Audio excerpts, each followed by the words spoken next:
Gentleman from California is recognized. I thank the gentlewoman for yielding. And like you, I spent my entire weekend in my district, and not one person came to me asking me to change the law on chocolate milk. We have important work to do, Mr. Speaker, and I rise in support of taking action to end the gun violence epidemic.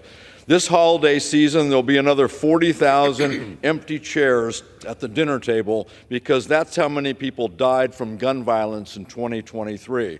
We had 636 mass shootings this year so far. We've had more mass shootings than days of the year. On one day in April, there were 11 mass shootings.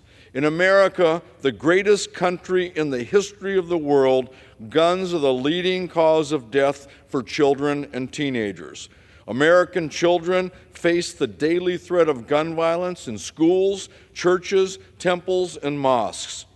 They face the risk of gun violence at grocery stores, shopping centers, and in their own homes.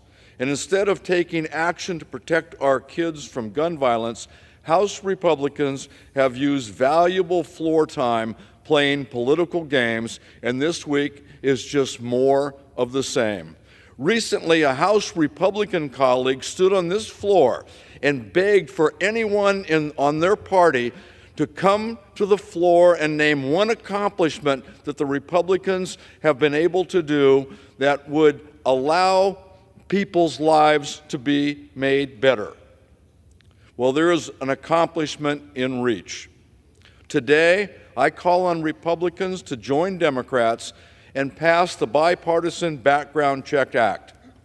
Background checks are popular.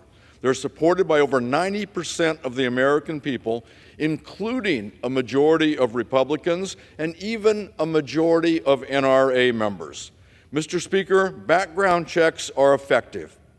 Every day, background checks stop more than 160 felons and more than 50 domestic abusers from getting a gun from a federally licensed dealer.